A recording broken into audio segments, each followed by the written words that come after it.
नमस्कार विद्यार्थी मित्रों, कैसे हो। चलिए, काव्य 1 हमने सीख लिया। अब इसका अभ्यास लिखते हैं। तो पक्की कॉपी में आपको अभ्यास लिखना है। सबसे पहले प्रश्न 1, प्रश्नों के मौखिक उत्तर दीजिए। मैंने सभी प्रश्न 4 प्रश्न और उसके उत्तर लिख कर दिया है। आप उसमें से देखकर अपनी पक्की कॉपी में लिख लेना। प्रश्न 2, चित्र को देखिए और वचन परिवर्तन कीजिए। इसके भी मैंने उत्तर लिख कर दिए हैं। आपको अपनी पक्की कॉपी में ये चित्र बनाने की आवश्यकता नहीं है। दूसरे प्रश्न के उत्तर में आपको चित्र नहीं बनाने हैं, सिर्फ उनके जो वाक्य है वही आपको लिखने हैं। मैंने सब वाक्य लिख दिए हैं, आपको उनमें से देखकर लिख लेना है। ध्यान रहे, प्रश्न 2 चित्र बनाना नहीं है, सिर्फ उत्तर लिखना है। तो सभी वाक्य मैंने लिख कर दिए हैं, आप उनमें से देखकर लिख लेना, ठीक है। प्रश्न क्या है, तो चित्र को देखिए और वचन परिवर्तन कीजिए। तो वचन परिवर्तन, वचन हिंदी में 2 है, एक वचन और बहुवचन। एक ही व्यक्ति के बारे में, एक ही वस्तु के बारे में जब हम कहते हैं तब एक वचन है, एक से ज़्यादा है तो बहुवचन है, ठीक है। एक बात इसकी ध्यान में रखिए, एक वचन में जब हम है लिखते हैं, चिड़िया उड़ती है, कली खिली है, बूंद गिरती है, तो वहाँ है पर अनुस्वार नहीं लगाया जाता। जब बहुवचन है, एक से ज़्यादा चीज़ें, एक से ज़्यादा व्यक्तियों की जब हम बात करते हैं, तब है पर अनुस्वार लगाया जाता है। जैसे कि चिड़िया उड़ती हैं, कलियाँ खिली हैं, बूंदें गिरती हैं, दरवाजे खुले हैं, लड़कियाँ खेलती हैं। बराबर से ध्यान में आ गया। अब वचन परिवर्तन हम सीखेंगे। अभी तो आपको सिर्फ इसका वचन परिवर्तन करके लिखना है। फिर अभ्यास, स्वाध्याय और व्याकरण लिख लेने के बाद हम भाषा सज्जता में वचन परिवर्तन सीखेंगे, ठीक है।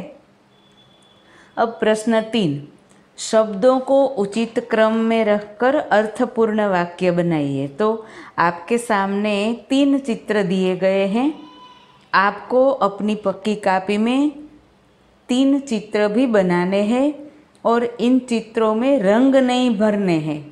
ध्यान में रहे, सिर्फ पेंसिल से आपको चित्र बनाने हैं और चित्र बनाकर उनमें शब्द लिखे गए हैं। उन शब्दों को उचित क्रम में रखकर आपको वाक्य बनाना है। अर्थपूर्ण वाक्य माने जो सार्थक वाक्य है, जिस वाक्य से आप कुछ अर्थ निकाल सकते हो, जिसका अर्थ होता है, ऐसा वाक्य। अगर आप इन शब्दों को उचित क्रम में नहीं रखोगे तो उनका अर्थ नहीं हम समझ पाएंगे कि वाक्य क्या है। तो आपको इन शब्दों को अर्थपूर्ण वाक्य बनाकर लिखना है। इनके चित्र भी बनाने हैं। पहला चित्र है, पानी की बूंदें दी गई है, आपको सिर्फ बूंदें पेंसिल से बनानी है, उसमें रंग नहीं भरने हैं, ठीक है। तो तीसरा प्रश्न आपको अपने आप लिखना है। मैं इसका उत्तर नहीं लिख रही हूँ, आपको उत्तर सिखा भी नहीं रही हूँ, क्योंकि इतना सरल है, आप अपने आप लिख सकोगे, ठीक है। अब प्रश्न 4, सबसे तेज कौन। तो छात्रों को 7-7 के युद्ध में बांटिए और अपने नाम के पहले वर्ण के अनुसार शब्दकोश के क्रम के मुताबिक खड़ा रहने को कहिए।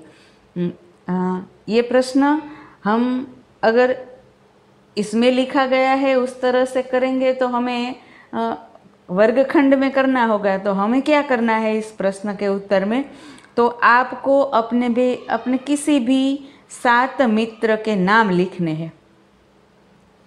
ध्यान में रहे, आपके कोई भी मित्र हो उसका नाम आपको लिखने हैं। फिर इन 7 मित्रों के नाम को शब्दकोश के क्रम के अनुसार, मुताबिक मानी अनुसार, शब्दकोश के क्रम के अनुसार आपको लिखना है। आया समझ में? आपको अपने किसी भी मित्र के नाम लिखने हैं। आप अपने भाई बहन के नाम भी लिख सकते हो, किसी के भी आप नाम लिखो। फिर इन 7 नामों को, 7 नाम जो आपने लिखे हैं उनको शब्दकोश के क्रम में लिखना है।